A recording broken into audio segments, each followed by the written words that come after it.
Bidasubirwaho rero amagambo yavuzwe na General Sylvain Ekenge, umuvugizi w'igisirikare cya Repubulika ya Demokarasi ya Kongo, akomeje kuvugisha abayobozi b'isi yose bigeze mu Bubiligi, igihugu cy'inshuti ku buryo bukomeye cyane n'igihugu cya Repubulika ya Demokarasi ya Kongo, aho Minisitiri w'Ububanyi n'Amahanga w'Ububiligi akaba na Minisitiri w'Intebe wungirije yongeye noneho kugaruka ku magambo akakaye yavuzwe n'umuvugizi w'igisirikare cya Repubulika ya Demokarasi ya Kongo, Major General Sylvain Ekenge. Aya magambo akomeje kugarukaho ku isi hose, aho bikomeje kugaragaza urwango Repubulika ya Demokarasi ya Kongo ifitiye abatutsi, urwango Repubulika ya Demokarasi ya Kongo ifitiye abanyamurenge, nk'uko byagarutsweho n'umuvugizi w'igisirikare cyabo ubwo yavugaga ko gushaka umugore w'umututsi ari ikibazo gikomeye cyane, nk'uko twabibagejejeho. By'umwihariko Minisitiri w'Ububanyi n'Amahanga w'u Rwanda yabigarutseho, ariko isi yose itangiye noneho kubona ukuri kw'ibikomeje kubera i Kinshasa, ukuri k'urwango abayobozi b'i Kinshasa abafitiye abo mu bwoko bw'abatutsi b'abakongomani.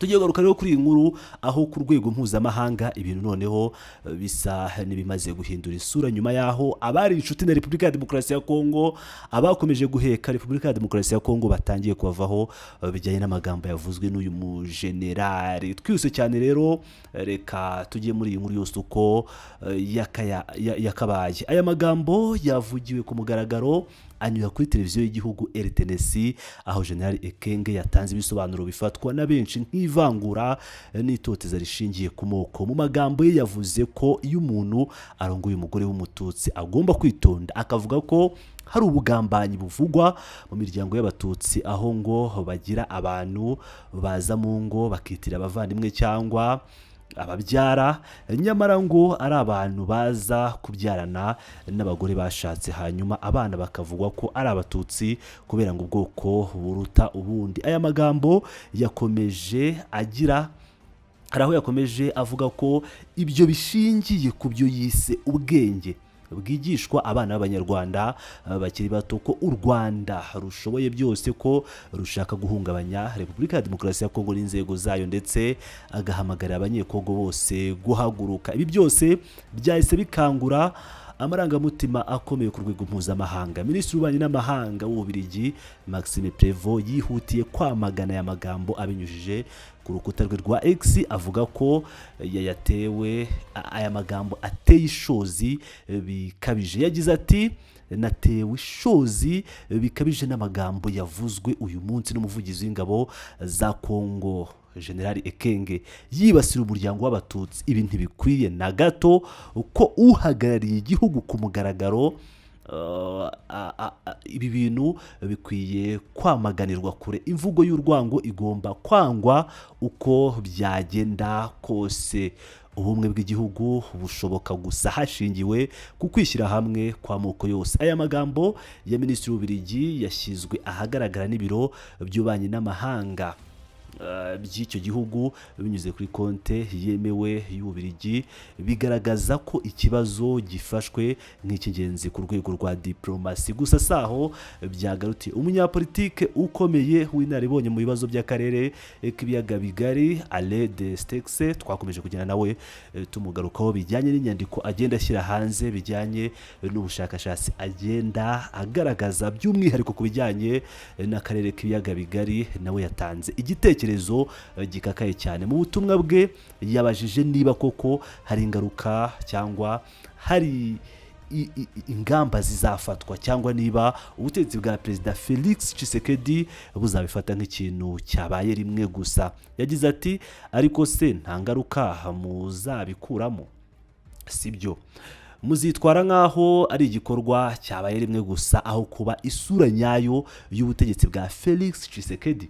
Ibyo yabibazaga Maxime Prévost, ubwo Maxime Prévost yavugaga ko ari ibintu biteye ishozi, ari ibintu biteye isoni. Ibi byatumye rero benshi bibaza niba amagambo ya General Ekenge ari ay'umuntu ku giti cye, cyangwa niba agaragaza umurongo mugari w'ivangura n'imvugo y'urwango igenda yiyongera mu nzego za leta ya Kongo. Abasesenguzi benshi bakaba bakomeje kugaragaza ko amagambo nk'aya atari mashya mu mateka y'akarere, kuko asa cyane n'imvugo zagiye zikoreshwa mu mateka y'akarere ka Afurika yo hagati cyane cyane mu bihe byabanje bya jenoside yakorewe abatutsi mu mwaka w'igihumbi kimwe magana cyenda mirongo icyenda na kane mu Rwanda. Gushyira umuryango wose mu gatebo kamwe, kuvuga ko abana bigishwa ubugambanyi, ko hari ubwenge bushingiye ku bwoko, ni ibintu bifatwa nk'itegura ry'itotezwa n'urwango rishingiye ku moko. Abahanira uburenganzira bwa muntu bakaba bakomeje kugaragaza ko amagambo yavuzwe n'umuyobozi w'igisirikare ku rwego rw'igihugu ashobora guteza ingaruka zikomeye ku baturage basanzwe, cyane cyane mu burasirazuba bwa Kongo, aho abatutsi bo muri Kongo barimo n'abanyamurenge bamaze igihe batotezwa, bicwa, bavanwa mu byabo, abandi bagahunga. Kugeza ubu nta tangazo rirambuye rirava ku biro bya Perezida Tshisekedi ryamagana ku mugaragaro amagambo ya General Ekenge. Ibintu bikomeje gutera impungenge ku muryango mpuzamahanga n'abakurikiranira hafi ibibera muri Repubulika Iharanira Demokarasi ya Kongo. Ikigaragara nuko iki kibazo kitagomba gufatwa nk'igisanzwe. Amagambo y'urwango iyo atamaganiwe kure mu gihe byabereye ashobora kuvamo ibikorwa bibi ku baturage b'inzirakarengane. Turakomeza rero kubakurikiranira ibikomeje kubera i Kinshasa, niba hari icyo ubutegetsi bwa Tshisekedi buri buze kubikoraho cyangwa niba barakomeza kuruca bakarumbira. Ni ibintu rero biteye ishozi, ni ibintu biteye ubwoba, ni ibintu bibabaje cyane byavuzwe n'uyu muyobozi w'igisirikare cya Repubulika ya Demokarasi ya Kongo, aho yagaragaje abatutsi nk'abantu bakwiye kwirinda bikomeye cyane, nkaho udakwiye kurongora umugore w'umututsi kazi nk'uko yabyivugiye. N'ibintu rero byakomeje kugenda bivugwa mu mategeko y'abahutu yashyizwe ahagaragara mu gihe cya jenoside, nk'uko twakomeje kugenda tubigarukaho mu nkuru zacu zabanje. Rero ni ijambo rikomeye cyane, ni amagambo akomeye cyane. Ibi ntabwo ari ibintu byoroshye ku buryo umuntu yabifata minenegwe. Reka twongere dusoze tubageza uko uyu muyobozi wa Repubulika ya Demokarasi ya Kongo yabivuze mu magambo ye. Le perfidie qui fait que lorsque vous épousez aujourd'hui une femme toute, il faut faire attention. Ah bon? Oui, il faut faire attention parce que si vous êtes responsable, et c'est ce qu'ils ont fait avec les chefs coutumiers, les grands chefs coutumiers un peu partout, on vous donne une femme, mais vous allez recevoir un membre de la famille, un cousin, un neveu qui viendra chez vous.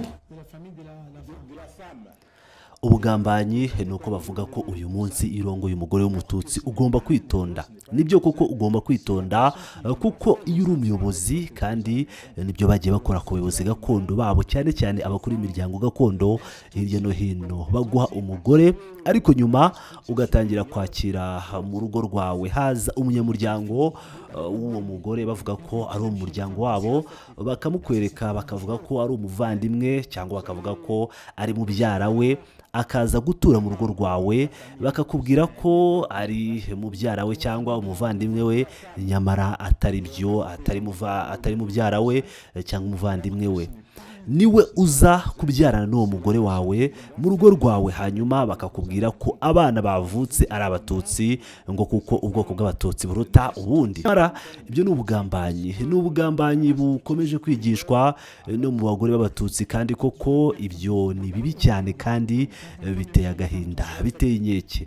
Nge ndabibabwira, abanyarwanda uyu munsi bashobora gukora byose kuko mubana bakagenda bigisha abantu kubeshya, ubugambanyi, kutubahiriza amasezerano, maze bigakurana gutyo. Ni ukuvuga ngo bagakurana ubwo bubeshyi, ubwo bugambanyi no kutubahiriza amasezerano. Ibyo babyita ubwenge. Ese mutekereza ko umunyarwanda cyangwa u Rwanda uyu munsi bashoboye byose? Yego, u Rwanda rushoboye byose, kandi hano ubutegetsi bwa Kongo bwiyemeje guhangana n'abahungabanya umutekano. U Rwanda rumaze igihe ruhungabanya Kongo no gusenya inzego zayo. Niyo mpamvu nsaba abanyekongo bose